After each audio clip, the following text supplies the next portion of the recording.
Today we're going to paint this together and it takes less than 10 minutes to do. This is a new series I started where we're doing paintings in under 10 minutes so it's easier to squeeze it into your busy schedule. As a matter of fact, I'm even going to have a timer on the screen so you can see how long it takes me in real time because the videos will be sped up a bit because if you only have about 10 minutes to paint something, you don't have time for a long video. Starting with a clean damp brush, we're going to mix up a nice bright orangey color and we're going to start by making kind of a blobby heart shape. For this, we're putting orange on most of it, put a little more yellow on the left side, and a little bit of pink or red on the right side and the bottom.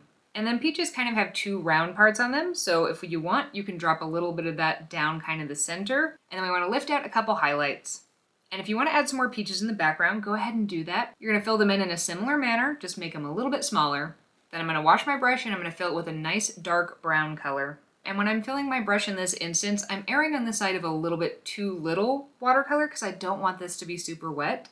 But all I'm doing is taking my brush, plopping the taper of it down, and kind of dragging it across the page so that it falls just above where I made that peach.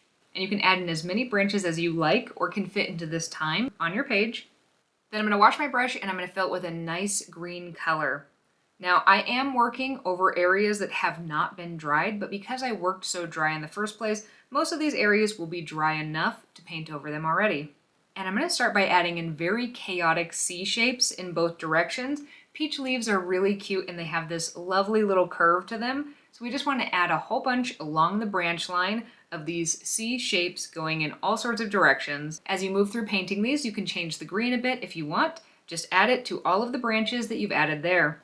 And then it's time to quickly dry this, and then I'm going to grab a pen and I'm going to start very loosely outlining both some areas where there are leaves and some areas where there are not leaves, because I want this to have more of a sketchy type quality where I'm going to kind of hint to where some more of the details of the leaves are, but not add in too many. Turned out so cute in less than 10 minutes. If you're short on time, you should definitely try this one.